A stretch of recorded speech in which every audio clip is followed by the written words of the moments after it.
Bismillahirrahmanirrahim. Assalamualaikum warahmatullahi wabarakatuh.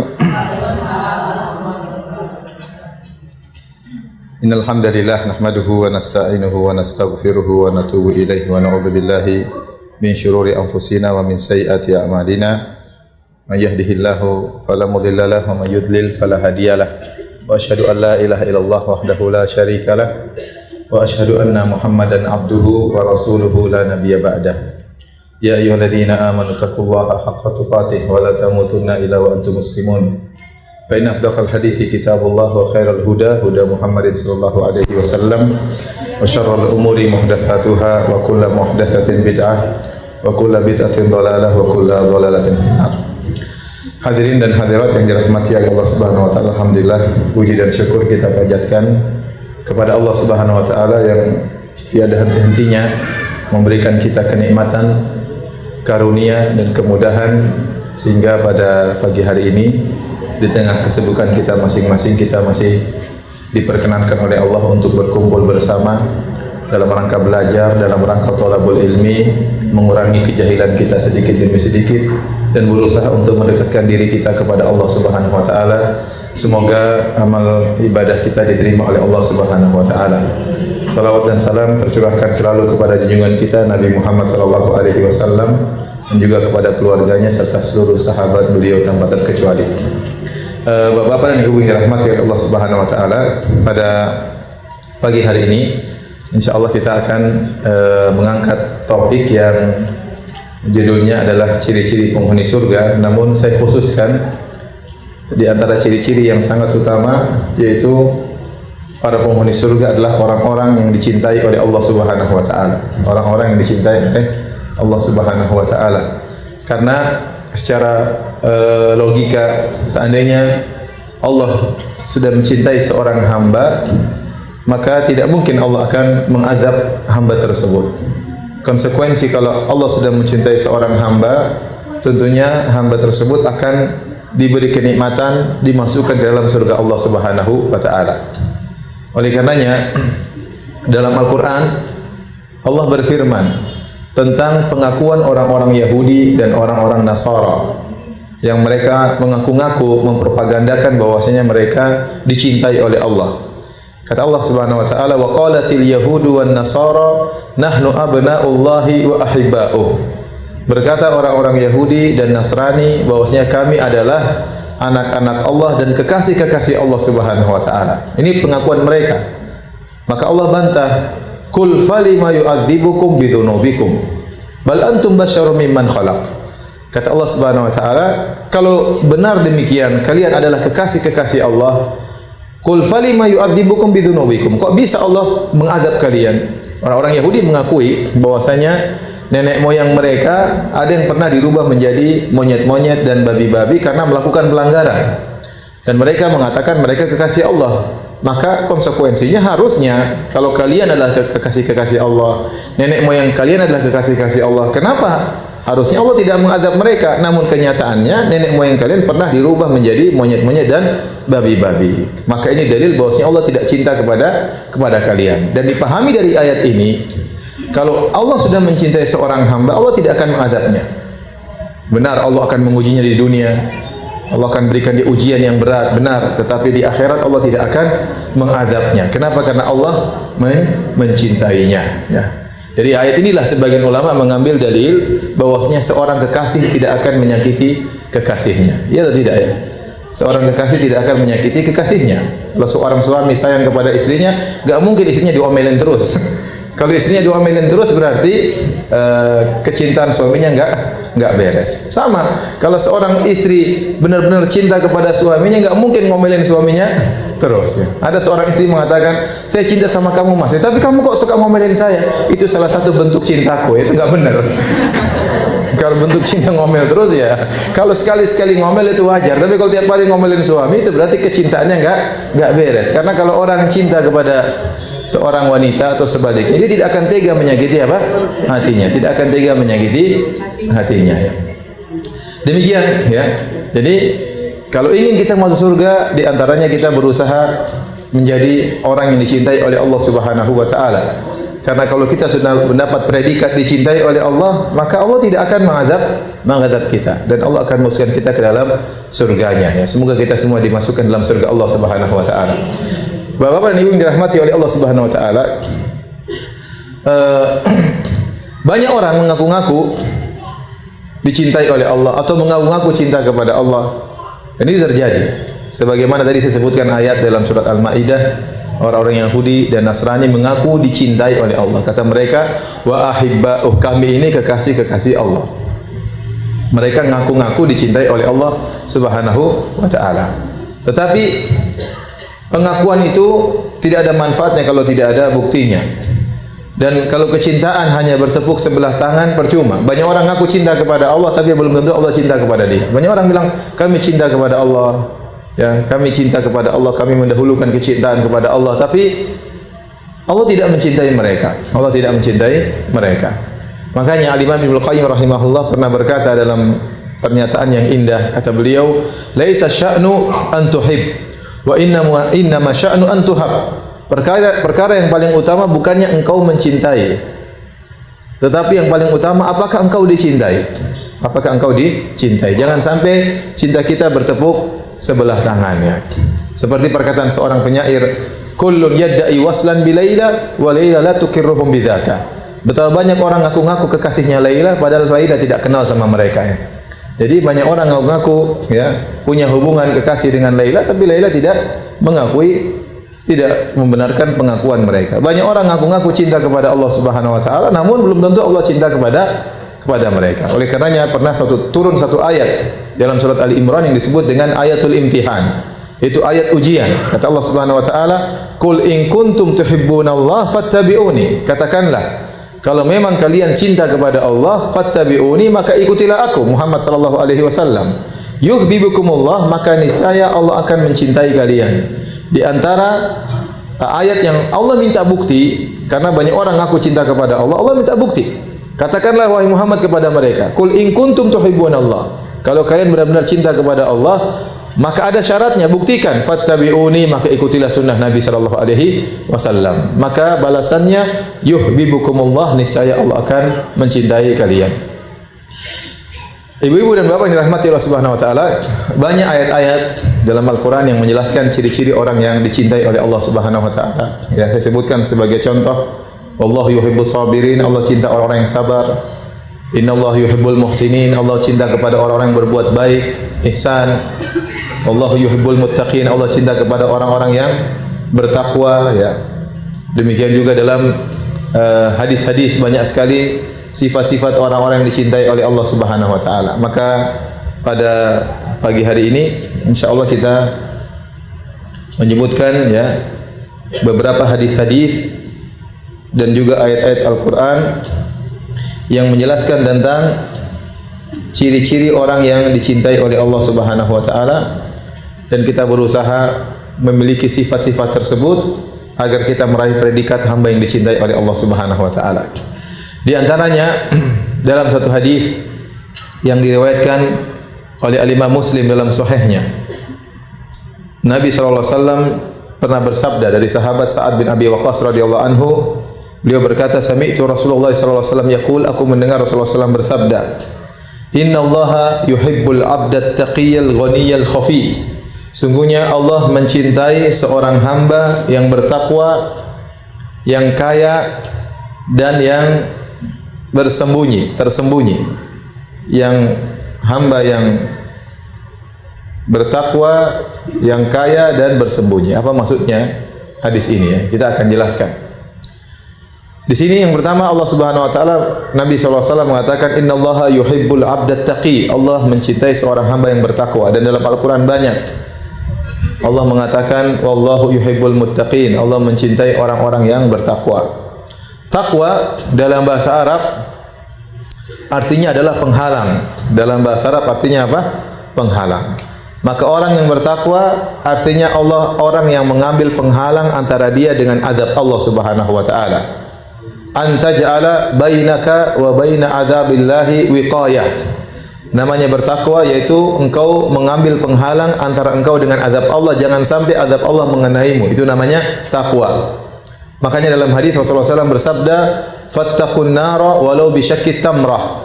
Bertakwalah kepada Allah, hindarkan dirimu dari neraka jahanam meskipun hanya bersedekah dengan sepenggal korma. Ya, berusaha buat penghalang. Semakin besar penghalang kita dengan neraka jahanam, maka kita semakin jauh dari neraka jahanam. Itu namanya takwa. Dan takwa secara sederhana artinya menjalankan perintah Allah Subhanahu wa taala, menjauhi larangan Allah Subhanahu wa taala. Tetapi kalau takwa digabungkan dengan albir, ya seperti dalam firman Allah Subhanahu wa taala, wa ta'awanu 'alal birri wat taqwa, saling tolong menolonglah kalian dalam kebajikan dan ketakwaan, maka ketakwaan khusus dalam hal meninggalkan maksiat. Dalam hal meninggalkan maksiat, adapun albir adalah hal-hal yang merupakan kebajikan. Ya. Jadi ini kaidah ya, saya ulangi. Kalau kalimat takwa disebut secara sendirian, maka mencakup beramal soleh dan meninggalkan maksiat. Tetapi kalau kalimat takwa digabungkan dengan albir, seperti dalam firman Allah, wa ta'awanu 'alal birri wat taqwa, maka albir artinya melakukan kebajikan, takwa artinya menjauhkan diri dari kemaksiatan. Nah, seorang hamba baik laki-laki maupun wanita berusaha bertakwa kepada Allah, terkhususkan menjauhkan dirinya dari segala maksiat fissir wal alaniyah, meskipun tatkala bersendirian. Sebagaimana tatkala dia meninggalkan maksiat tatkala di hadapan orang banyak. Dimanapun dia berada, apakah di kotanya atau di luar kotanya, di negerinya atau di luar negerinya. Nabi SAW pernah berwasiat kepada Mu'adz bin Jabal, ittaqillaha haitsuma kunt. Bertakwalah kepada Allah dimanapun engkau berada dan kapanpun pula. Kapanpun engkau berada. Banyak orang yang hanya bisa bertakwa kepada Allah tatkala di hadapan banyak orang. Ya, wajar kita bisa bertakwa di hadapan banyak orang. Kita mungkin semangat ngaji, kita mungkin semangat bersedekah sama teman-teman, itu biasa ya, karena kita tersemangati dengan berkumpulnya banyak orang. Tetapi yang menjadi benar-benar ujian tatkala kita bersendirian. Apakah kita masih bertakwa kepada Allah Subhanahu wa taala? Menjaga lisan kita, menjaga pandangan kita. Ya. Ibu-ibu kayaknya perlu maju, merapat ya. Merapat. Banyak yang. Kita lanjutkan, Bapak dan Ibu yang dirahmati Allah Subhanahu wa taala. Jadi di antara perkara yang harus kita perhatikan adalah bertakwa tatkala kita bersendirian ya. Tatkala kita bersendirian, dan itu adalah perkara yang menunjukkan kita takwanya benar atau tidak. Adapun bertakwa kepada Allah di hadapan banyak orang, maka banyak orang yang mampu, rata-rata orang mampu malu untuk melakukan kemaksiatan. Tapi tatkala bersendirian, maka itu yang sangat penting ya. Yang sangat penting. Makanya dalam Al-Qur'an banyak Allah memuji orang-orang yang bertakwa kepada Allah tatkala bersendirian. Contohnya Allah berfirman, innal ladzina yakhshawna rabbahum bil ghaib. Sungguhnya orang-orang yang takut kepada Rabb mereka tatkala bersendirian. Maka saya ingatkan kepada ibu-ibu sekalian, kepada bapak-bapak, tatkala bersendirian hati-hati. Ya, tatkala lagi tidak bersanding bersama istri, tatkala tidak bersanding bersama suami, suami lagi pergi ke kantor, ya, atau sang suami lagi tidak di rumah, ya hati-hati. Kita bertakwa kepada Allah, hati-hati dengan apa yang kita lihat, tidak sembarang orang kemudian kita berkomunikasi. Ya, betapa banyak saya sedih mendengar ya cerita tentang selingkuh ya. Bahkan berapa kali saya dengar kisah tentang reuni mengakibatkan CLBK, cinta lama, bubarkan keluarga, itu banyak terjadi ya. Kenapa? Karena tidak bertakwa kepada Allah Subhanahu wa taala. Tatkala suaminya pergi, maka dia mulai berfantasi di Facebook atau di WhatsApp, mulai hubungan sana sini, akhirnya setan pun masuk, akhirnya terjerumus dalam kemaksiatan, terkadang berujung pada perceraian. Kita harus ingat bahwasanya setan bahagia kalau kita bercerai. Setan bahagia kalau kita bertengkar dengan suami kita. Setan bahagia kalau kita bisa ngomel-ngomelin suami kita. Jadi ibu-ibu jangan bahagiakan setan. Bapak juga demikian ya. Setan bahagia kalau ada bapak-bapak yang berani mengancam istrinya untuk cerai. Karena di antara propaganda setan bagaimana suami istri bisa bercerai. Jadi saya ingatkan kembali, takwa kalimat yang semua orang bisa mengucapkan. Hendaknya kita menjadi orang-orang bertakwa. Alhamdulillah kita orang-orang bertakwa, tapi butuh pembuktian.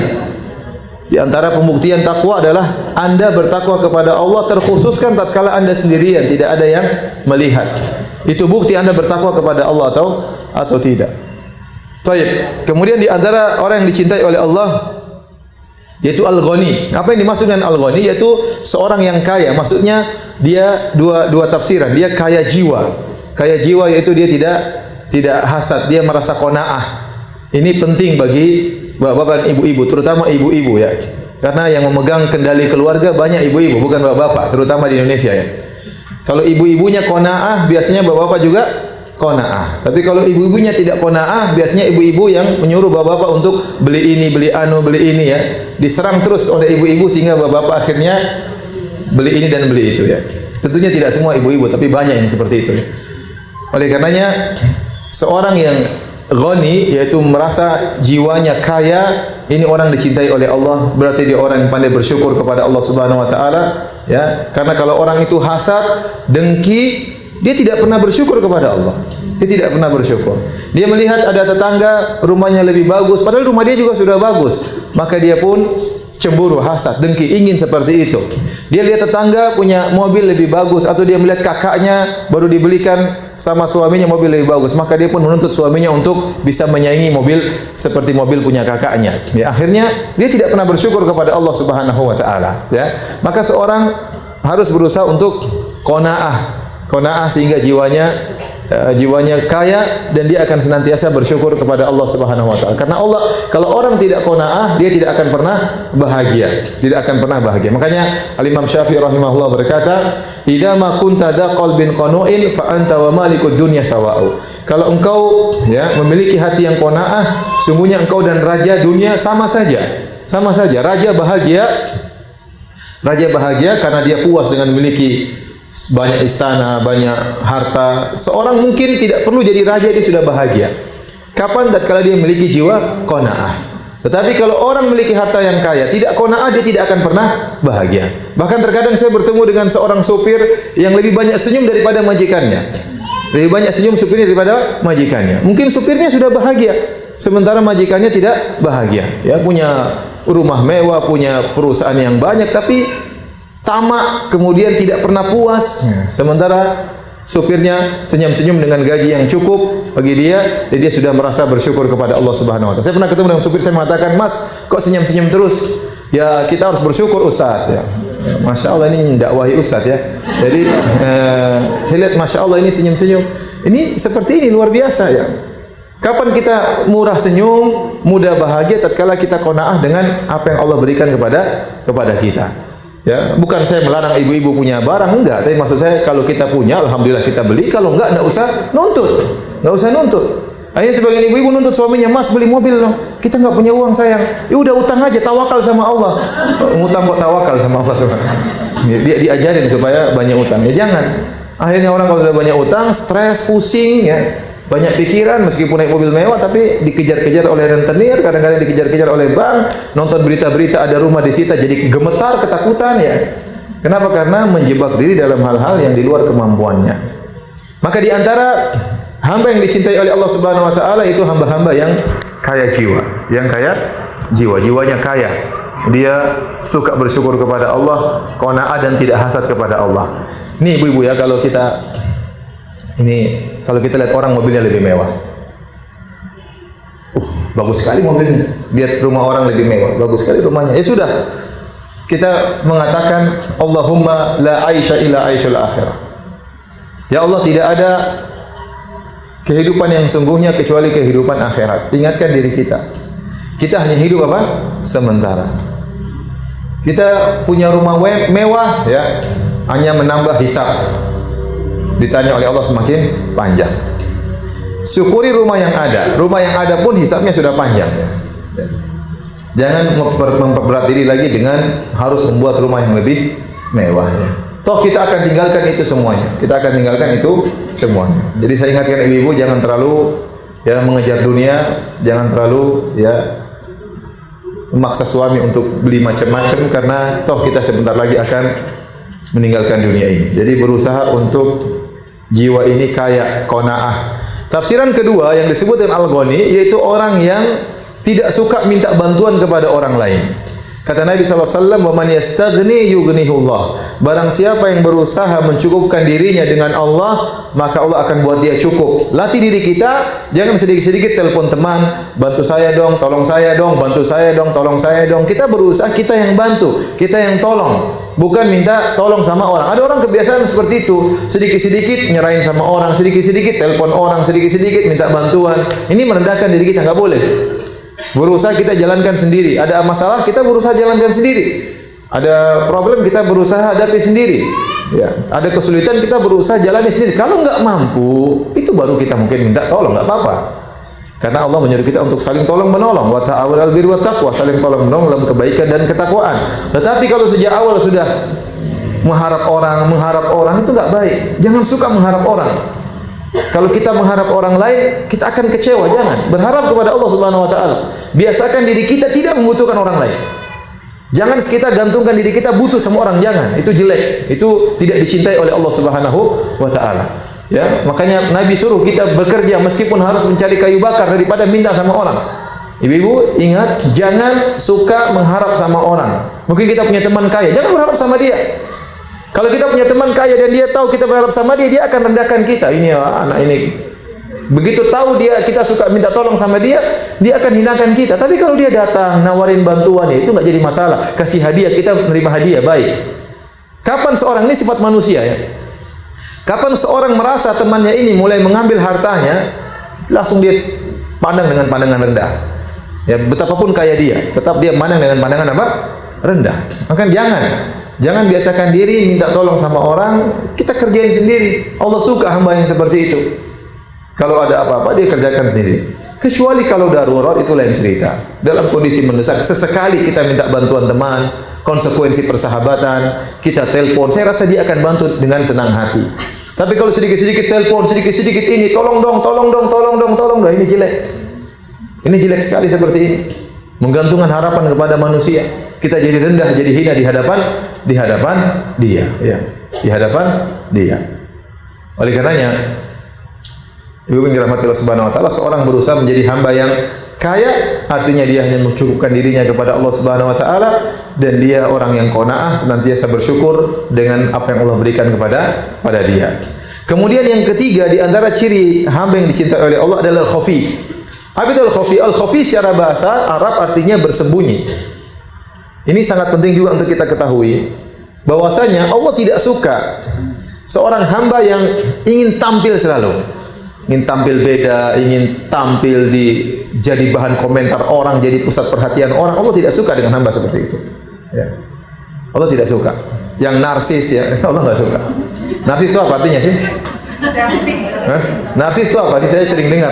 Narsis, masif, apalagi satunya itu istilah-istilah baru. Saya pulang dari Saudi bingung saya. Ya, narsis, masif, terus rasis, terus. Pernah saya ngobrol sama Ustadz, orang itu baper sekali. Saya bingung nih baper bahasa apa. Pas di Madinah ngobrol sama saya lagi makan di Al-Bayt.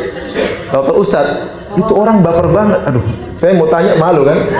Baper tuh apa? Jadi cari-cari di kamus juga nggak ada ini baper ya. Ternyata singkatan bahwa perasaan. Pahamnya setelah saya ke Indonesia. Ternyata ada istilah-istilah baru ya yang saya tidak paham. Tapi intinya kita tidak boleh suka cari perhatian. Makanya banyak hadis-hadis yang bilang seperti ini. Contoh, Rasulullah SAW mengatakan, "Man labisa thawba syuhratin fid dunya albasahullahu thawba mazallatin yaumal qiyamah." Barang siapa yang dunia pakai pakaian ketenaran. Pakaian ketenaran itu apa? Tampil beda, terlalu indah, terlalu mahal, atau sebaliknya terlalu murah, terlalu jelek.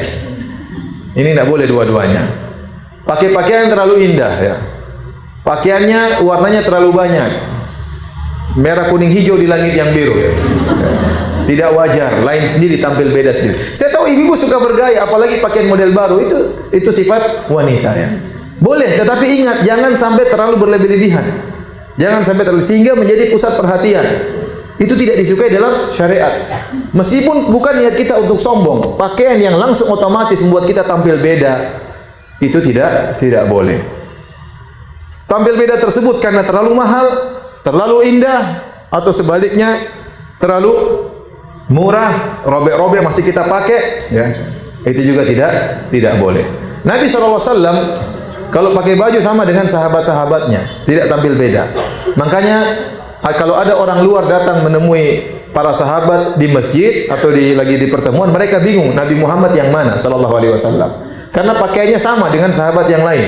Sampai para sahabat bikin ide, ya Rasulullah kita buat tempat agak tinggi supaya kalau ada orang datang cari Anda langsung ketahuan di mana posisi Anda. Kenapa? Karena Nabi pakainya sama dengan sahabat yang lain. Demikian juga Nabi SAW pernah berhijrah dari Mekah menuju Madinah bersama Abu Bakar radhiyallahu taala anhu. Begitu masuk ke kota Madinah, Nabi pertama tinggal di Kuba.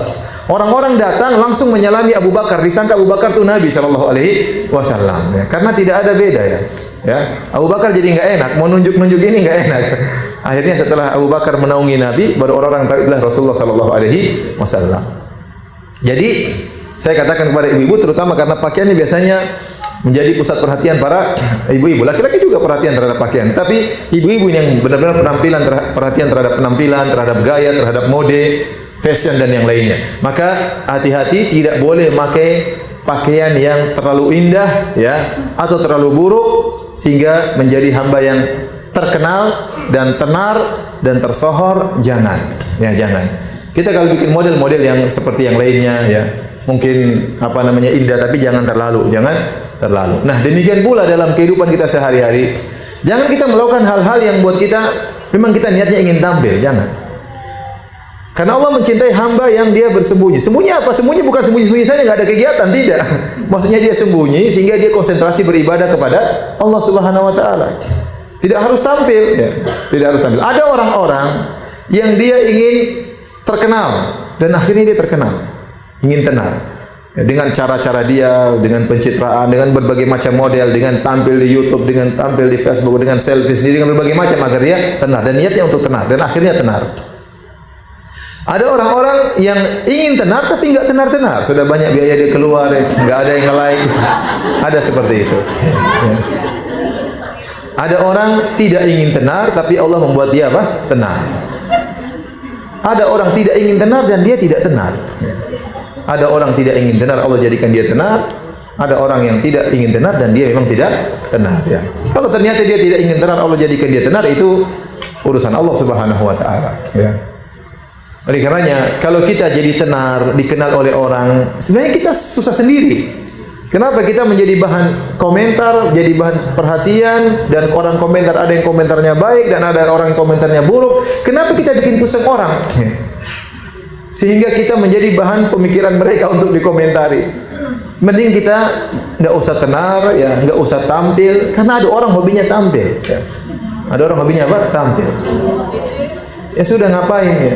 Allah lebih senang yang bersembunyi, yang penting dia bekerja, dia punya produktivitas, dia punya kreativitas, tidak harus dia terkenal. Kalau Allah tahu dia butuh terkenal, Allah akan buat dia terkenal meskipun dia enggak mau terkenal. Meskipun dia tidak mau terkenal. Tapi jangan coba-coba kita ingin apa? Terkenal, enggak usah. Ya, enggak usah. Jadi orang terkenal itu tidak enak ya. Tidak enak. Baik. Maksudnya apa kita terkenal? Supaya kita bisa sibuk beribadah kepada Allah Subhanahu wa taala. Apalagi di zaman-zaman fitnah seperti ini. Kata Nabi sallallahu alaihi wasallam, "Al-ibadatu fil harji kal hijrati ilayya." Kata Nabi, ibadah di musim-musim fitnah sekarang ini ya, lebih baik ya sama seperti berhijrah kepadaku. Karena kebanyakan orang kalau musim fitnah ingin tahu, ingin komentar, ingin nimbrung ya. Dan kita tahu sekarang kita di zaman fitnah, betapa banyak berita, betapa banyak kabar yang sebenarnya tidak perlu kita ketahui. Yang kedua, al-khafi dalam sebagian riwayat diriwayatkan dengan huruf ha, al-khafi ya. Al-khafi. Ini dalam sebagian riwayat, dalam sebagian riwayat pakai huruf kha, dalam sebagian riwayat pakai huruf ha, al-hafi, pakai huruf ha. Bedanya apa? Bedanya al-khafi artinya bersembunyi, kalau al-hafi artinya dia ihtifaf atau ihtimam bi ahlihi, dia perhatian dengan keluarganya. Orang yang perhatian dengan keluarganya, orang yang dicintai oleh Allah Subhanahu wa taala. Dan ini terkhususkan kepada para lelaki, ya. Karena banyak para lelaki, mereka para suami, mereka kurang perhatian sama anak istrinya. Kenapa? Karena sibuk dengan urusan luar, sibuk dengan urusan luar. Sebagian orang menjadikan prioritas kebahagiaannya adalah perkara dunia, usahanya, dan ini salah. Ya, saya sering sampaikan bahwasanya lelaki yang sejati yang bahagia adalah lelaki yang menjadikan keluarganya sebagai pusat kebahagiaannya, prioritas utama. Karena Allah Subhanahu wa taala berfirman, "Huwallazi khalaqakum min nafsin wahidah wa ja'ala minha zawjaha liyaskuna ilaiha." Dialah Allah yang telah menciptakan kalian dari satu jiwa, ya, itu Adam alaihissalam. Kemudian Allah ciptakan dari Adam istrinya Hawa. Untuk apa? Liyaskuna ilaiha, agar sang suami tentram dengan istrinya tersebut. Oleh karenanya kebahagiaan lelaki sungguhnya adalah pada istrinya. Kalau seorang laki kemudian tatkala keluar di rumah ingin pulang ke rumahnya, rindu ketemu istrinya, ingin lihat anak-anak, berarti ini laki-laki yang bahagia. Laki-laki yang bahagia. Sudah benar dia taruh skala prioritas bahwanya kebahagiaan utama adalah di keluarganya. Rumahnya baiti jannati, rumahku adalah surgaku. Tetapi kalau ternyata dia pulang ke rumah dia tidak menemukan kebahagiaan. Ya, maunya dia keluar main golf sama teman-temannya, ya, main karambol sama teman-temannya, main gaple sama teman-temannya, makan-makan sama teman-temannya, istrinya ditinggal. Kalau pulang ngobrol sama istrinya 5 menit sudah enggak betah, ya. Istrinya lagi ngobrol dia main WhatsApp terus. Ya, ini berarti dia tidak bahagia sungguhnya. Ya. Kenapa? Kalau dia cari kebahagiaan di luar berarti tidak bahagia. Orang laki yang bahagia sungguhnya yang di rumahnya menemukan kebahagiaan. Nah, bagaimana seorang suami bisa bahagia kalau ternyata kebahagiaan istrinya tidak dia perhatikan? Jangankan seorang sibuk dengan dunia, seorang lelaki yang sibuk dengan agama saja tapi melalaikan hak anak istrinya tercela. Saya ulangi, jangankan seorang suami yang sibuk dengan dunia sehingga melupakan anak istrinya, dia menjadikan bisnis dia sebagai prioritas utama. Bisnisnya paling utama meskipun anaknya enggak liburan, istrinya enggak liburan, yang penting bisnisnya oke. Ini sangat tercela. Jangankan dia melupakan anak istrinya karena dunia, bahkan karena agama pun tercela. Dalilnya apa? Dalilnya hadis Salman Al-Farisi tatkala bertemu dengan Abu Darda. Jadi Salman Al-Farisi berkunjung di rumahnya Abu Darda dalam Sahih Al-Bukhari. Tiba-tiba Salman Al-Farisi melihat Ummu Darda, istrinya Abu Darda, berpakaian mutabaddilah, pakaiannya tidak rapi. Maka Salman heran, ini sebenarnya bukan pakaian yang pantas seorang istri. Kalau suaminya datang dia harus nyambut dengan pakaian yang bagus. Kenapa suaminya mau datang pakai pakaian tidak beres? Maka dia bertanya, "Aina Abu Darda? Di mana suamimu Abu Darda?" Kata Ummu Darda, "Akhuka laisa lahu hajatun ila dunya." Saudaramu Abu Darda itu, temanmu itu tidak butuh dengan dunia. Salman paham, berarti Abu Darda ini kurang perhatian sama istrinya. Maka ditunggui Abu Darda pulang. Waktu Abu Darda pulang, Abu Darda menjamu Salman sebagai tamu, dihidangkan makanan. Kata Salman, "Ayo makan." Kata Abu Darda, "Saya puasa." Kata Salman, "Saya tidak akan makan jamuanmu sampai kau juga berbuka." Akhirnya Abu Darda terpaksa buka puasa. Terus Salman enggak pulang-pulang, tidur lagi di situ. Karena dia mau kasih pelajaran sama, dia ingin tahu apa masalah dengan masalah saudaranya ini. Karena sebagai sahabat kita harus tahu cari permasalahan rumah tangga. Kalau memang perlu kita perlu perbaiki sahabat kita ini. Akhirnya tidur di situ. Baru sepertiga malam pertama Abu Darda sudah ingin bangun sholat malam. Kata Salman, "Belum, tidur dulu." Sepertiga malam kedua ingin sholat malam lagi. Kata Salman, "Belum, tidur dulu." Sepertiga malam ketiga baru kemudian ya Abu Darda sholat, maka Salman ikut sholat. Kemudian Salman nasihati Abu Darda, ya, karena selama ini ternyata Abu Darda lupa dengan istrinya karena berlezat-lezat dalam puasa sunnah dan berlezat-lezat dalam sholat malam. Dia lezat-lezat dalam ibadah sampai lupa dengan istrinya. Kata Salman, "Ya inna li rabbika 'alaika haqqan." Wahai Abu Darda, sungguhnya Rabbmu punya hak. Wa li zaujika 'alaika haqqan. Istrimu juga punya hak. Anak-anakmu juga punya hak. Ya, tamumu juga punya hak, jasadmu juga punya hak untuk istirahat. Fa'ati kulli haqqin haqqah. Berikanlah masing-masing apa? Haknya. Salman, waktu Abu Darda waktu mendengar nasihat Salman, dia mungkin terima tapi dia ingin ngecek lagi. Ini saya dinasihati sama Salman. Maka dia pergi kepada Nabi SAW. Dia bilang, "Ya Rasulullah, Salman ngomongin saya begini. Kata Rasulullah SAW, "Shadaqa Salman." Salman sudah benar. Salman sudah benar. Karena agama ini ada porsinya. Ada hak-hak yang harus kita tunaikan. Jangan sampai hak anak istri kita tidak kita penuhi. Lihat, Abu Darda saja yang terlalu sibuk dengan ibadah sampai lupa kepada istrinya, ditegur atau tidak? Ditegur. Salah atau tidak? Salah. Apalagi kemudian sibuk dengan dunia. Mencari harta sebanyak-banyak, anak istrinya kapan ketemu? Kapan anak istrinya bisa dia bertemu? Ya. Gak ada waktunya. Oke, Bapak perhatian, jangan sampai salah skala prioritas. Seorang yang dicintai oleh Allah adalah seorang yang perhatian terhadap anak istrinya, yang perhatian terhadap mereka. Lihat anak istrinya gimana, istrinya sudah sholat atau belum, gimana pengajiannya, gimana baca Qur'annya, sudah ngaji Qur'an atau belum. Diperhatikan. Anak-anaknya juga demikian. Ya, karena mereka tanggung jawab kita. Mereka tanggung jawab kita. Bukankah dalam akhirat, dalam Al-Qur'an disebutkan pada hari kiamat kala Allah mengatakan wa idza ja'atis sakhah yauma yafirul mar'u min akhi wa ummihi wa abihi. Tatkala ditiupkan sangkakala pada hari kiamat kala, seorang laki akan lari dari saudaranya, dari ayah dan ibunya. Wa sahibatihi wa bani, dia akan lari dari istrinya dan anak-anaknya. Kenapa di antara para ahli tafsir mengatakan pada hari kiamat seorang akan lari dari anak dan istrinya? Kenapa? Dia takut dituntut oleh anak istrinya pada hari kiamat. Dia takut karena ada hak-hak anak istrinya tidak dia tunaikan. Ya, oleh karenanya seorang harus menjadi hamba yang al-hafi, itu yang perhatian terhadap keluarganya. Jangan sampai dia sibuk dengan urusan orang, urusan lain, anak istrinya terlantar. Itu tidak benar. Meskipun dia seorang dai, dia dakwah sana sini, tapi dia harus perhatian terhadap anak istrinya. Sebagian orang taruh anaknya di pondok, sudah tidak diperhatikan.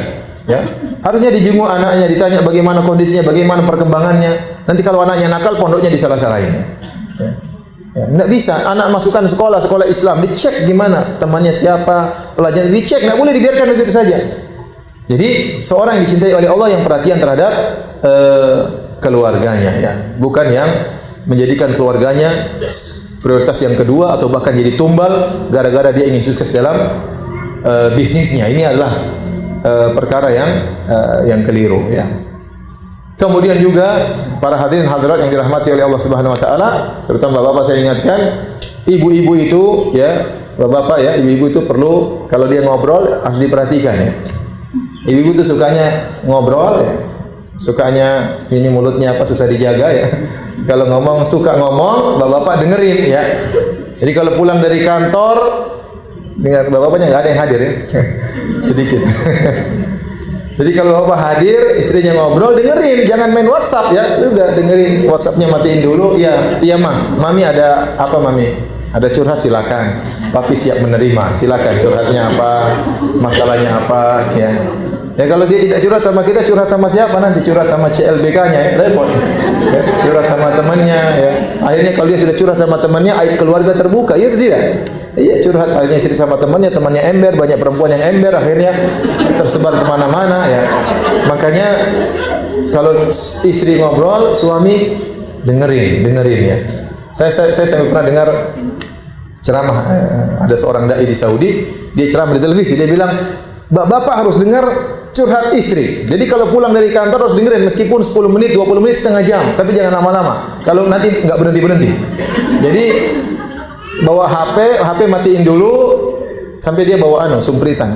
Pokoknya kalau sudah 30 menit dia tidur. Sudah berlebihan waktunya ya. Jadi maksud saya tetap harus mendengar waktu ibu-ibu dengar. Lihat dalam hadis kata Rasulullah SAW, kata Ibnu Abbas, bitu inda khalati Maimunata fatahaddatsa Nabi sallallahu alaihi wasallam ahli sa'atan tsumma raqada. Aku pernah bermalam di rumah Nabi, aku mendengar Nabi ngobrol dengan istrinya beberapa waktu, kemudian Nabi tidur ya. Ternyata Nabi begitu sibuknya tetap ngobrol sama istrinya. Siapa yang lebih ngaku lebih sibuk daripada Nabi? Nabi sangat super sibuk. Dia seorang kepala negara, dia seorang mufti. Kalau ada pertanyaan orang datang tanya sama dia. Dia seorang sahabat yang mulia berteman dengan sahabat-sahabatnya.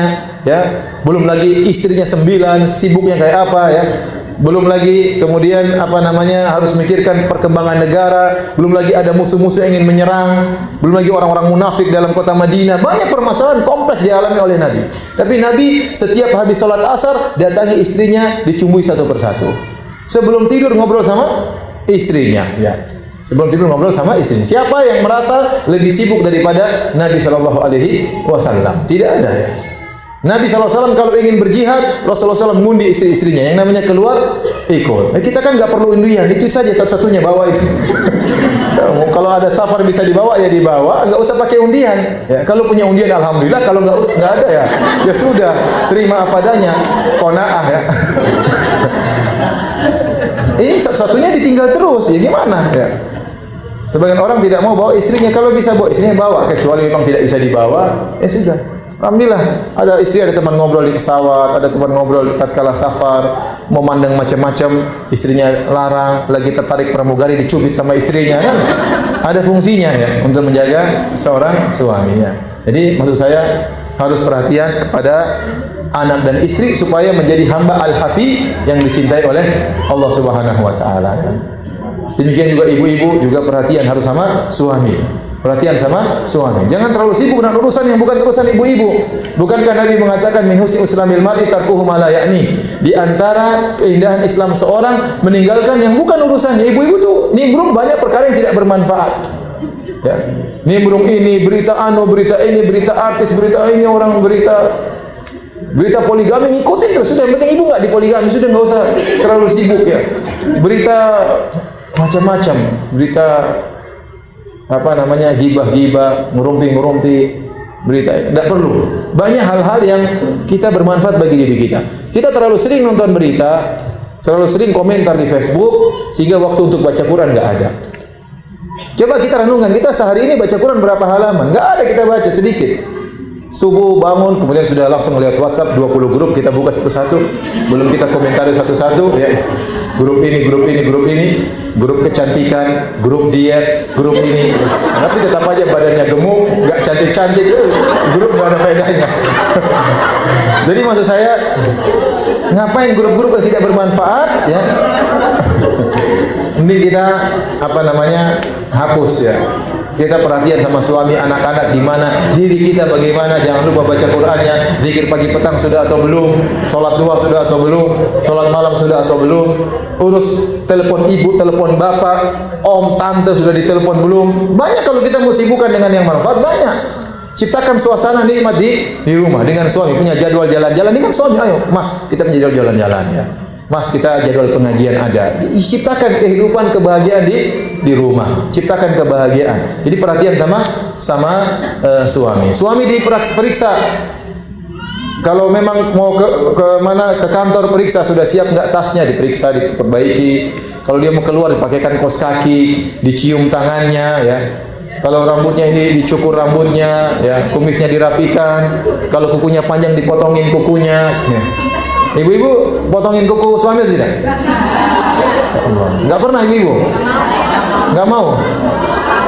Oh, ibu-ibu berarti kurang sayang sama suami. Oh, enggak mau dipotongin? Paksa. Perhatian sama suami ya. Perhatian kalau suami baju dikasih parfum.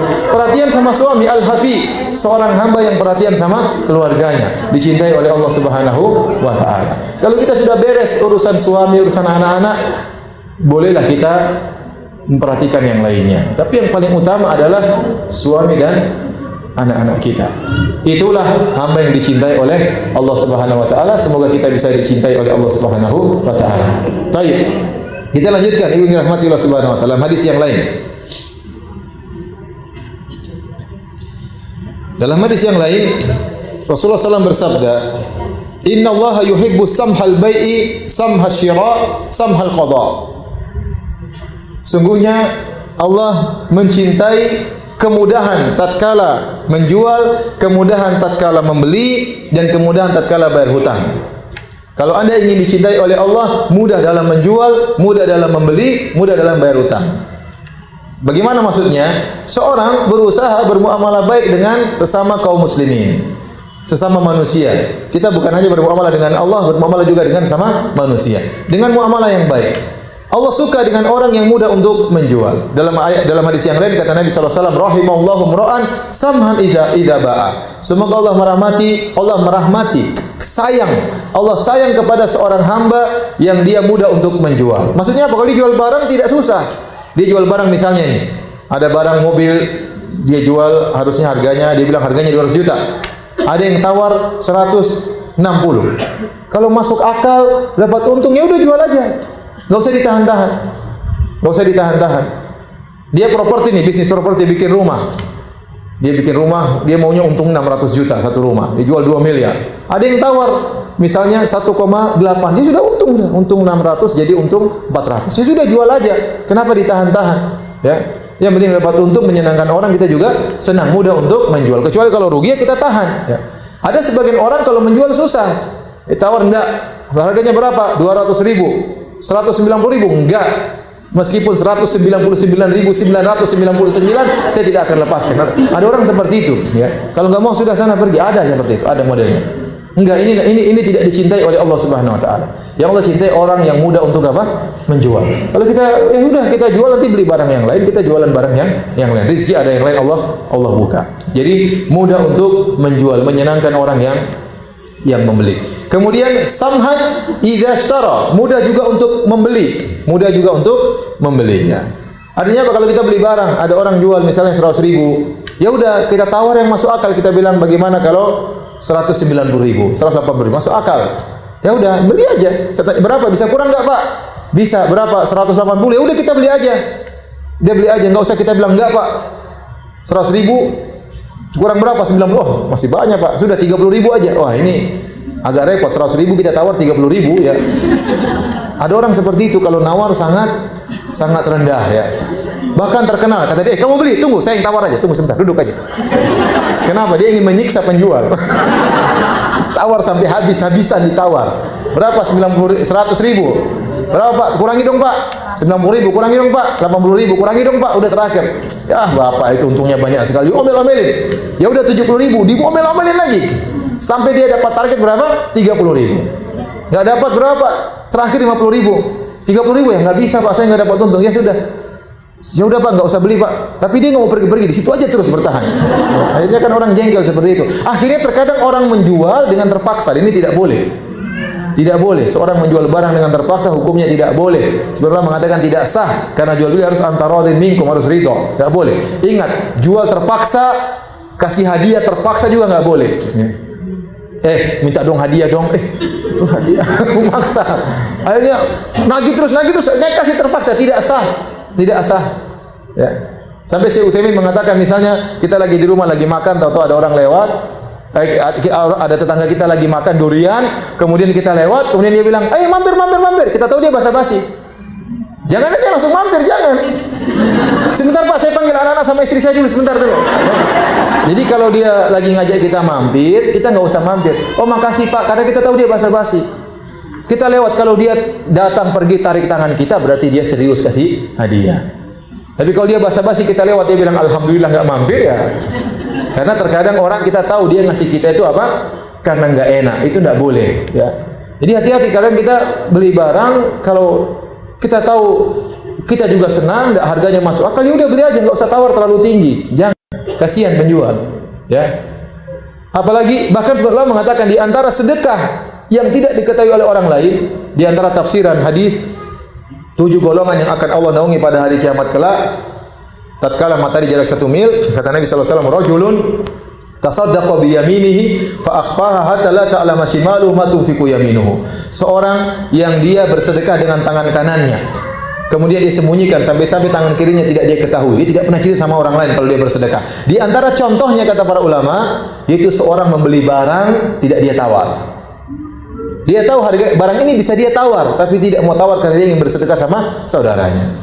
Ya, terkadang ada teman-teman miskin-miskin jualan baju, udah ente beli aja, nggak usah tawar, kasihan. Dia jualan gorengan, jualan es krim, lagi musim hujan, karena mentang-mentang musim hujan dia nggak laku-laku, ente tawar, ya saya tawar dong, musim hujan siapa yang beli? Udah kasihan, udah beli aja. Untungnya dia pun belum tentu bisa buat makan anak istrinya. Kita masih tawar juga, ente tega banget. Ya udah ente beli aja, nggak usah tawar. Kalau perlu nanti kasih duit kembali, nggak usah. Ya. Sehingga ente bersedekah kepada dia dan dia tidak merasa hina. Ya. Dengan ente beli tidak, dengan anda beli tidak perlu ditawar. Maksud saya, apalagi yang jual sama kaum muslimin, apalagi penampilannya sudah susah, miskin, anda nggak usah tawar. Kalau ada tawar yang masuk akal ya. Ya udah beli aja, apalagi sama muslim beli aja, udah. Insya Allah Allah sayang kepada kita kalau kita mudah untuk apa? Membeli. Ya. Saya dengar waktu saya pernah suatu hari naik mobil, ada yang jemput, nganter pulang, 2 orang ngobrol. Saya tidur, tapi saya sempat dengar mereka berbicara. Yang satu ngomong, aduh saya ini gimana? Kamu kok belum kawin? Saya nggak punya biaya untuk kawin, gimana? Kamu jualan? Sudah, saya kemarin jualan es, tapi musim hujan. Kasihan. Dengarnya itu kita sedih gitu loh. Dengarnya itu sedih.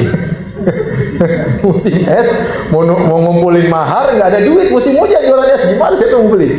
Jadi maksud saya, ya udahlah, kalau Anda punya uang, beli barang nggak usah tawar. Kecuali Anda ditipu ya jangan. Tapi Anda tahu ini harganya masuk akal, wajar, ya udah nggak usah tawar-tawar. Anda disayang oleh Allah Subhanahu Wa Taala. Kemudian kata Nabi SAW, samhal qadha, seorang mudah untuk bayar hutang. Orang mudah untuk bayar hutang dicintai oleh Allah Subhanahu Wa Taala. Ibu dan bapak yang dirahmati Allah Subhanahu Wa Taala. Di zaman sekarang ini, siapa yang mau kasih uang sama kita? Jangankan kasih uang, kasih ngutang sama kita pun susah. Orang sekarang apalagi ekonomi lagi turun, pegang duit dia untuk penjagaan ya. Dia harus aman selama beberapa bulan, uangnya disimpan, tidak mau dikeluarin ya. Orang sekarang banyak properti yang kacau, yang hancur. Banyak orang punya outlet jualan pada buyar semuanya. Kenapa nggak ada yang beli? Orang semua pegang uangnya, ekonomi lagi jatuh. Siapa yang mau pinjamkan duit sama kita? Orang-orang mau pinjam duit, cari pinjaman kepada siapa? Nggak ada. Akhirnya nggak ada yang ngasih pinjam, dia pergi ke rentenir, dia pergi ke bank konvensional, dia pergi ke praktek-praktek riba. Kenapa nggak ada yang pinjamin sama dia? Dari sini kita tahu kalau ada orang pinjamin duit sama kita, itu orang baik. Itu orang baik. Dia mau menyisihkan duitnya untuk pinjamin kita, itu orang baik. Meskipun dia nggak kasih, cuma kasih pinjaman, itu sudah orang yang sangat baik. Karena langka ada orang kasih pinjam duit sama kita. Nah, kalau dia sudah pinjamin duit sama kita, kita harus bayar tepat pada waktunya. Jangan sampai air susu dibalas dengan air tuba. Dia sudah baik, kemudian kita tidak balas dengan baik. Akhirnya apa? Kita pinjam duit sama dia, dia tagih susah. Akhirnya kemudian kita ganti nomor telepon, ya. Kemudian kita pindah-pindah, janji nggak pernah benar. Bulan depan sampai akhirnya tahun depan juga belum terbayarkan. Apalagi manusia itu kalau sudah punya utang sama orang, dia lupa ada duit, dia pengen beli barang yang lain. Dia lupa kalau dia punya kewajiban harus bayar utang. Itu sifat manusia. Dia udah punya utang ya, misalnya utang 100 juta. Ada duit sekarang 50 juta, dia pengen beli yang lain. Utangnya ada padahal.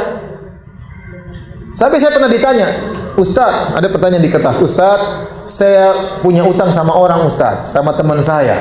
Sudah lama dia tidak tagih saya Ustaz. Sudah lama dia tidak tagih saya Ustaz. Saya kira dia sudah ikhlaskan kepada saya Ustaz. Saya bilang kamu itu berhusnudzon pada tidak pada tempatnya.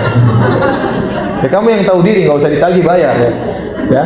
Jadi orang yang mudah bayar hutang ya, itu orang yang dicintai oleh Allah Subhanahu wa Ta'ala. Ingat kebaikan dia sudah pinjamin kita ya bayar hutang segera. Ya.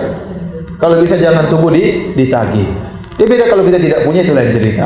Makanya dalam hadis Rasulullah SAW mengatakan, man akhadha amwalan nas yuridu ada'aha, barang siapa yang mengambil uang orang lain, pinjam uang sama orang lain dan dia berniat untuk menunaikannya, adallahu anhu, Allah akan mudahkan dia menunaikan utang tersebut.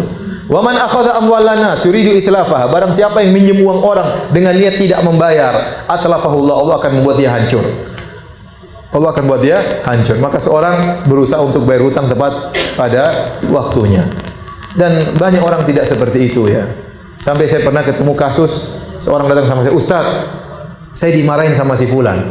Kenapa dimarahin? Saya tagih utang dia marah-marah. Harusnya kan yang nagih yang marah-marah. Ini yang ditagih yang marah-marah. Kenapa dia marah? Dia bilang, kenapa kau tagih saya sekarang? Bulan lalu saya punya duit, kau nggak tagih. Gimana ya? Kamu kalau punya duit, bayar, nggak usah ditunggu ditagih. Seperti ini kan kurang ajar namanya. Ya. Sehingga akhirnya yang pinjam, yang ngutangin seakan-akan ngemis sama dia, padahal dia yang ngutang.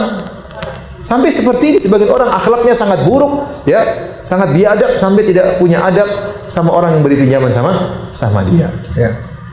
Dalam riwayat yang lain, rahimallahu mra'an samhan idza iqtada. Semoga Allah merahmati orang yang mudah untuk menagih. Kita sekarang kalau kasih pinjam uang sama orang, kita pun demikian.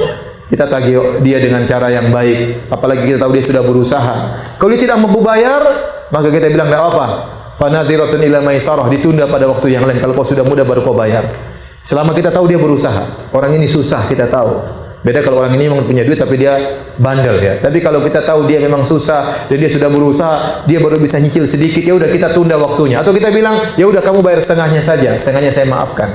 Kalau harta kita lagi banyak, kita lagi lapang, ya sudah maafin aja, nggak usah bayar. Nggak usah bayar. Ibu-ibu yang dirahmati, bapak yang dirahmati Allah Subhanahu wa Ta'ala, betapa bahagianya kita lagi terlilit utang, tahu-tahu orangnya bilang sudah nggak usah bayar. Bahagianya luar biasa. Bahagianya luar biasa. Saya pernah merasakan seperti itu. Jadi lagi setengah mati mikir gimana bayar utang, ya. Kumpulnya setengah mati untuk bayar utang, dia bilang enggak usah. Saya waktu di Madinah, di kampus waktu masih mahasiswa, bawa istri, bawa anak-anak di sana. Saya lagi butuh uang beberapa ribu real. Lagi perlu, butuh beli ini, bayar ini, bayar ini. Maka saya bingung mau pinjam sama siapa, mau pinjam sama mahasiswa Indonesia miskin-miskin juga seperti saya. Akhirnya saya telepon teman saya orang Arab Saudi. Ya akhi, gini nih, aduh ini mukadimah, intinya pinjam duit ya. Kan harus pakai mukadimah biar lancar. Akhirnya saya bilang saya butuh duit, berapa? Sekian ribu real. Jadi saya lagi safar di Randa. Nanti kamu ke Masjid Nabawi, ada teman saya ke sana insyaallah. Ya udah, ya alhamdulillah saya sampai ke Masjid Nabawi, temannya bawa titipan duit. Saya bilang nanti insyaallah, saya bilang sama teman saya akan bayar bulan Ramadan. Ya. Kenapa? Kalau bulan Ramadan banyak sumbangan ya gitu. Ini mahasiswa sering disumbang, dikasih bantuan ya. Benar, pas bulan Ramadan, alhamdulillah saya terkumpulkan uang untuk bayar hutang sesuai dengan janji saya. Maka kemudian saya telepon teman saya itu sekarang dosen di Universitas Madinah. Saya telepon, ya fulan, gimana kabar? Oh gimana Firanda, baik, gimana? Sama sekali tidak pernah ngomong masalah utang. Saya bilang, afwan akhi, saya mau bayar utang. Langsung dia matikan HP. Mau bilang bayar utang, langsung matikan apa? HP. Saya telepon bolak-balik, nggak dijawab, HP-nya dimatiin. Waduh, saya bingung ini gimana, lagi marah atau gimana? Apa terlambat bayar utang? Tahu-tahu dia kirim SMS. Waktu itu belum ada WhatsApp begitu. Dia kirim SMS. Kata dia, ya akhi Firanda, di antara perkara yang dicintai oleh Allah adalah membahagiakan saudaranya, menyenangkan hati saudaranya. Sesungguhnya uang yang saya berikan kepadamu itu adalah hadiah dari saya. Kalau kau terima, kau bahagiakan saya, kata dia. Lihat kata-kata dia. Itu hadiah dari saya buat kamu. Kalau kau terima hadiah itu, kau membahagiakan apa? Saya. Wah, yang bahagia saya apa dia? Saya yang bahagia, bukan dia. Saya bilang terima kasih jazakallah khair. Tapi kata saya, ya sudah, ini terakhir saya pinjam uang sama dia. Karena nggak mungkin saya pinjam lagi kalau begini caranya. Dan benar, sejak saat itu saya tidak pernah lagi pinjam uang sama dia. Ini ada orang baik seperti ini, masya Allah. Saya kalau ingat teman saya itu luar biasa, akhlaknya sangat baik ya. Baik, jadi ibu-ibu yang dirahmati Allah Subhanahu wa taala, kita menjadi orang yang dicintai oleh Allah Subhanahu wa taala, di antaranya mudah untuk membeli, mudah untuk menjual, mudah untuk bayar hutang, mudah untuk nagih apa? Nagih hutang.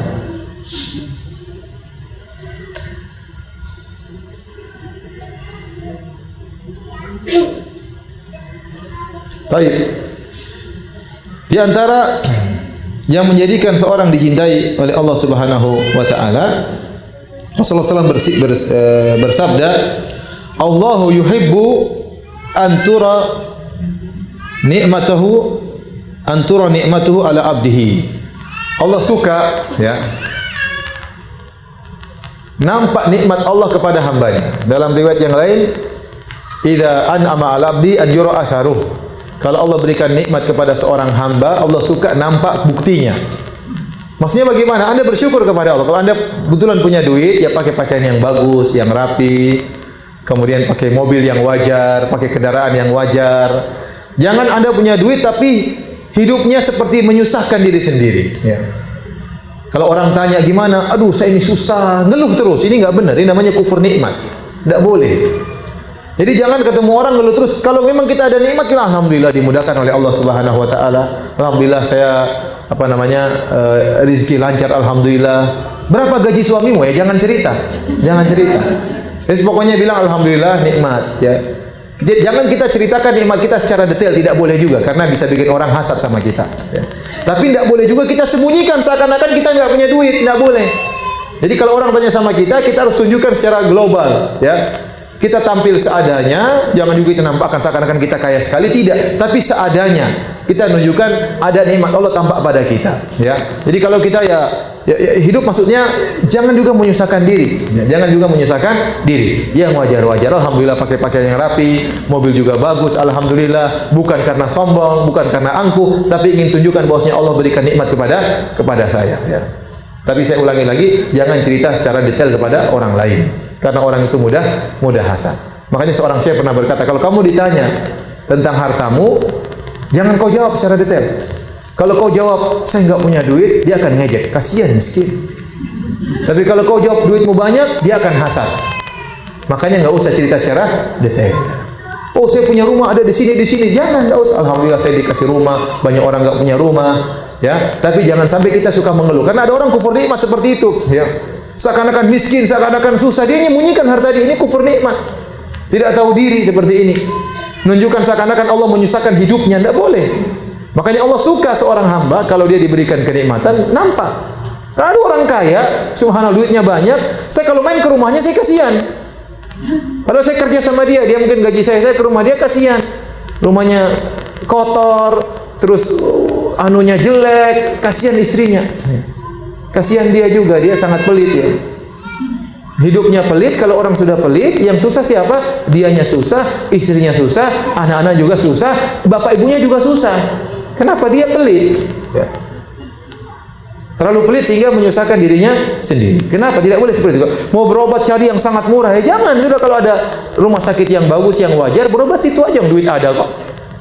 Tunjukkan Allah berikan nikmat kepada kita. Ya, karena Rasulullah SAW pernah negur, ada orang pakai baju jelek. Rasulullah SAW bertanya, apakah Allah berikan nikmat kepadamu? Kau susah hidupnya? Tidak ya Rasulullah. Kata Nabi, kalau Allah berikan kenikmatan kepada hambanya, Allah suka kelihatan apa? Buktinya. Buktinya bahwasanya diberikan apa? Kenikmatan. Tapi tidak boleh sombong, tidak boleh angkuh. Jangan mentang-mentang kita dapat duit banyak kemudian kita pakai baju yang sangat mahal, mobil yang sangat mahal, itu enggak boleh. Karena itu israf, berlebih-lebihan. Tapi yang wajar-wajar saja, tapi tidak boleh kita ngeluh-ngeluh terus seakan-akan kita diliput dengan berbagai macam kesusahan. Ya. Jangan sampai demikian. Seorang hamba yang baik ya menunjukkan nikmat yang Allah berikan kepada dia. Baik. Di antara sudah habis waktunya kan? Nah, belum.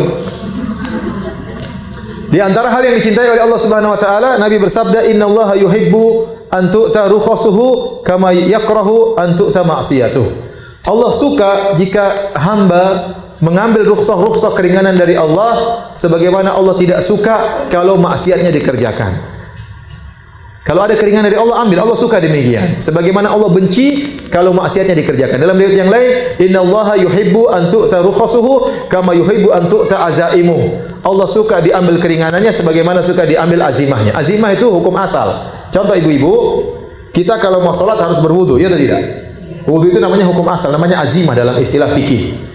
Nah, kalau kita ada halangan, tidak ada air atau kita sakit, maka kita menggunakan tayamum. Tayamum namanya rukhsah. Tayamum namanya apa? Rukhsah.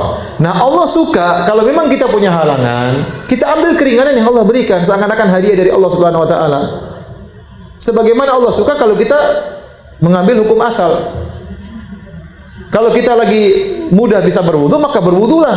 Tapi kalau kita tidak bisa berwudu, maka bertayamumlah.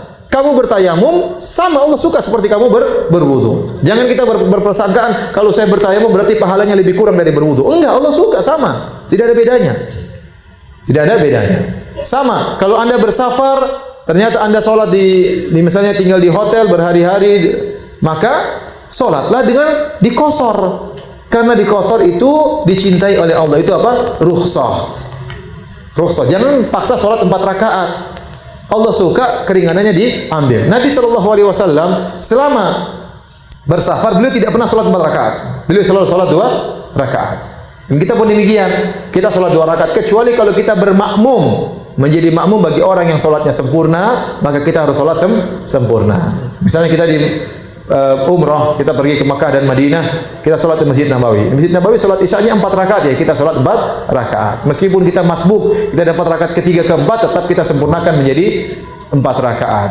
Tetapi kalau kita sholat sendiri atau kita berjamaah semuanya musafir, maka jangan sholat 4 rakaat, sholat 2 rakaat. Karena Allah suka yang seperti itu. Allah suka hambanya yang suka mengambil keringanan. Bahkan Nabi SAW tidak pernah sholat 4 rakaat waktu sedang safar. Bahkan beliau pernah jadi imam, makmumnya para sahabat yang sedang mukim.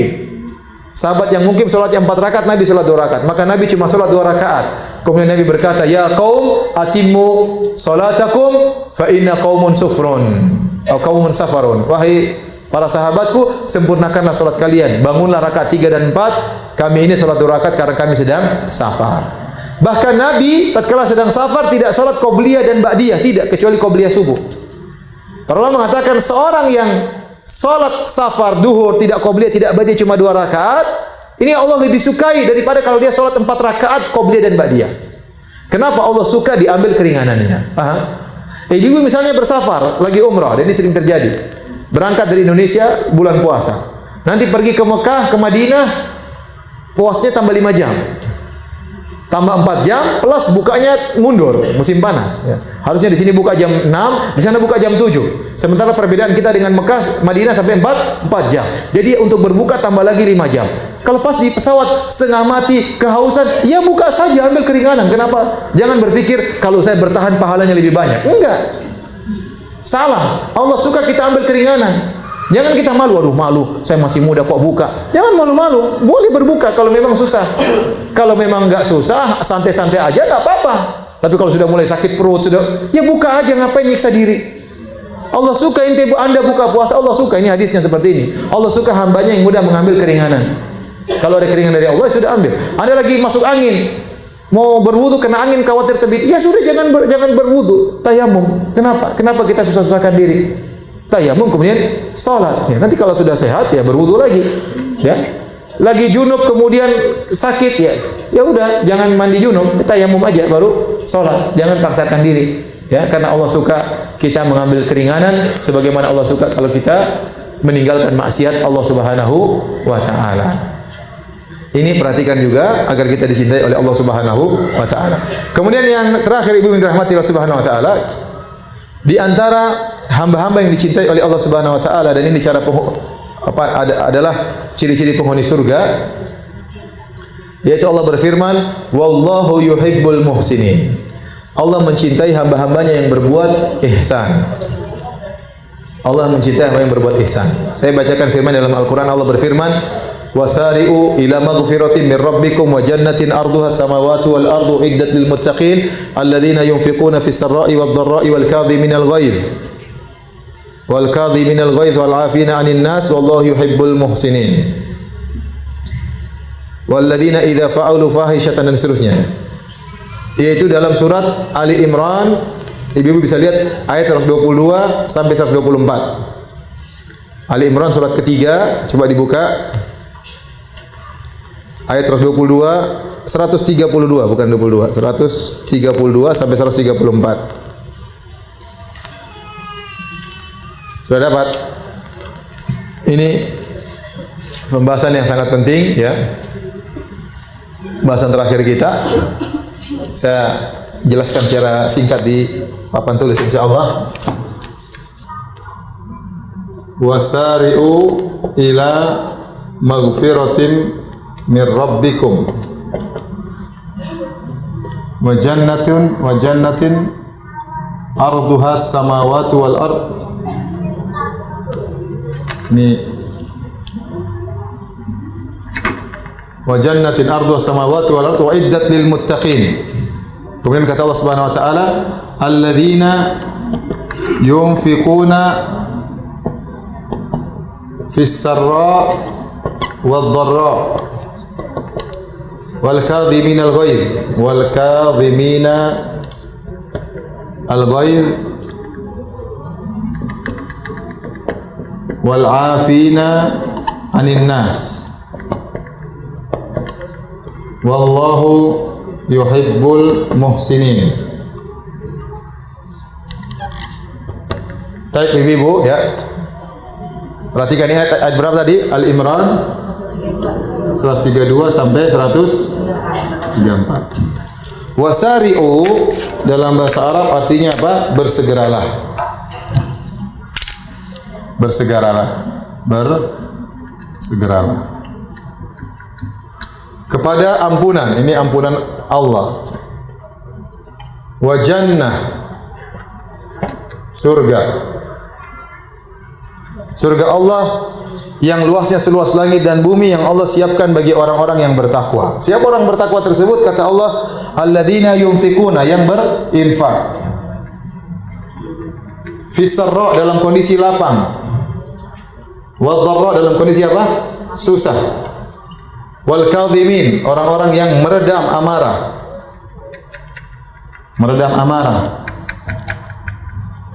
Dan wal afina, yang memaafkan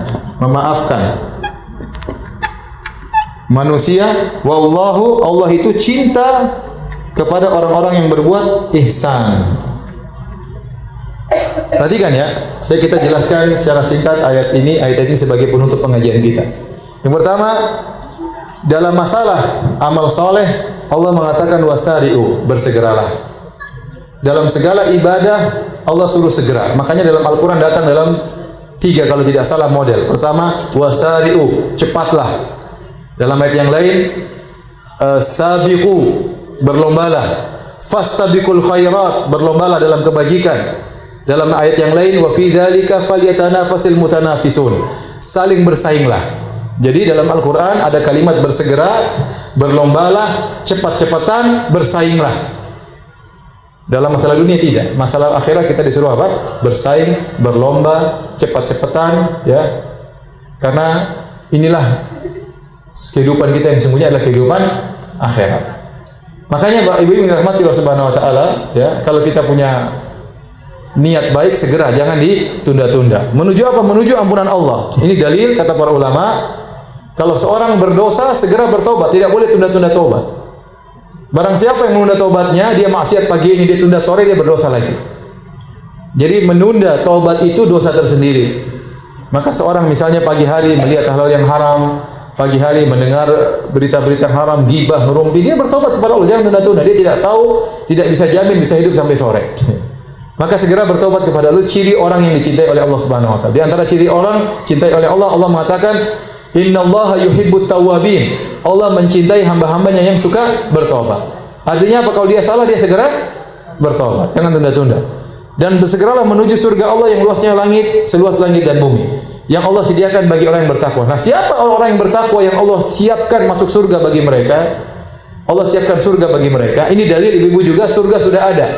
Dalam ayat ini Allah mengatakan, iddat lil muttaqin. Surga yang Allah siapkan bagi orang-orang yang bertakwa. Berarti surganya sudah ada belum? Sudah Allah siapkan. Beda kalau belum ada, tapi Allah mengatakan iddat, sudah Allah siapkan bagi orang yang bertakwa. Berarti sudah ada, jangan khawatir, tinggal masuk. Kalau saya jadi bos, saya punya anak buah, mana yang lebih bagus? Saya bilang bertakwa. Siapa mereka? Perhatikan ciri-cirinya. Ini semua dicintai oleh Allah. Alladzina yunfiqun, orang yang berinfak, fis sarra'i wad dharra, dalam kondisi lapang, dalam kondisi susah. Kalau orang berinfak dalam kondisi lapang itu wajar, tapi yang susah berinfak dalam kondisi apa?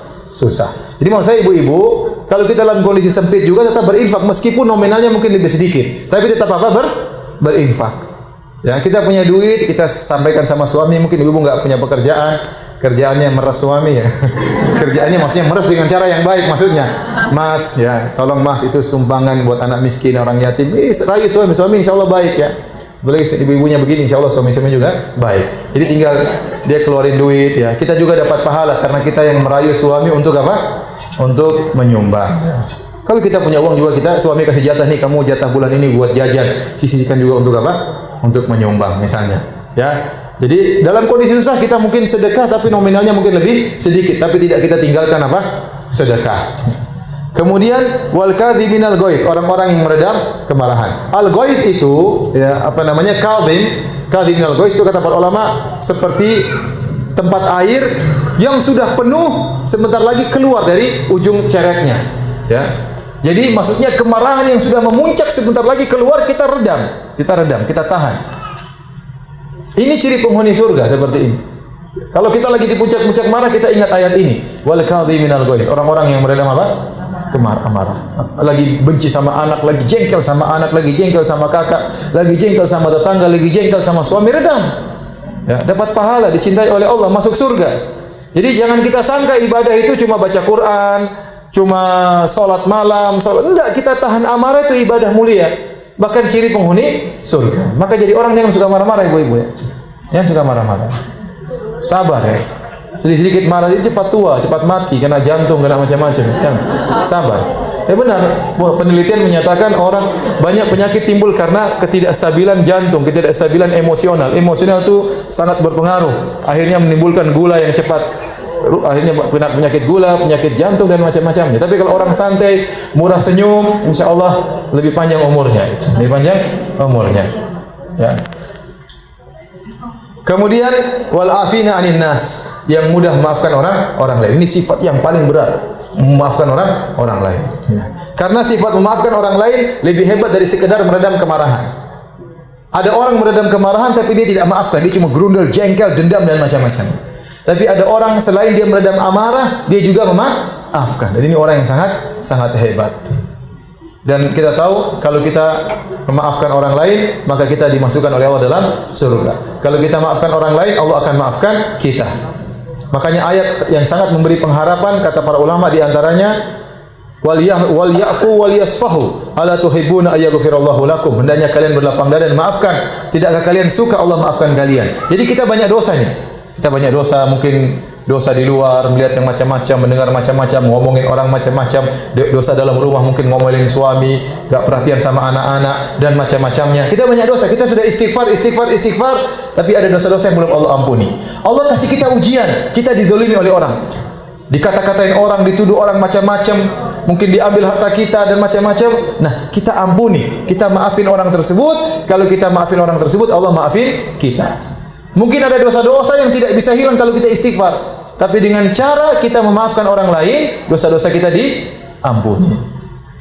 Namun ini sangat berat ya. Maafkan orang itu sangat berat. Manusia kalau dzalimi biasanya senangnya ingin apa? Ingin balas ya. Ingin balas. Kalau dijotos sekali, ingin botos 2 kali ya. Jarang yang langsung maafkan. Tapi ingat ayat ini sehingga kita bisa hidup lebih tenteram. Ibu-ibu kalau suka maafkan, hidupnya tenteram ibu-ibu ya. Benar. Kalau kita ikuti komentar di Facebook, komentar di WhatsApp, kadang-kadang jengkel, ada orang bikin jengkel, itu kita maafin aja. Maafin sudah, kita pulang tidur tenteram, ngobrol sama suami bisa. Tapi coba kalau kita dendam, susah. Dongkol ya, akhirnya suami juga kita omel-omelin ya, dan yang lainnya. Jadi maafkan, maka Allah mencintai orang-orang yang berbuat baik. Nah, orang-orang ini semua orang-orang ihsan, yang suka berinfak, suka meredam amarah, dan juga suka memaafkan, maka mereka adalah orang-orang yang ihsan. Ihsan itu apa? Beribadah kepada Allah seakan-akan dia melihat Allah. Kalau tidak, maka Allah melihat dia. Jadi demikian ibu-ibu ya, kajian kita pada kesempatan pagi hari ini. Semoga ibu-ibu menjadi hamba-hamba Allah yang dicintai oleh Allah Subhanahu wa taala, dan semoga dimasukkan dalam surga Allah Subhanahu wa taala. Demikian, wabillahi taufiq wa hidayah. Assalamualaikum warahmatullahi wabarakatuh.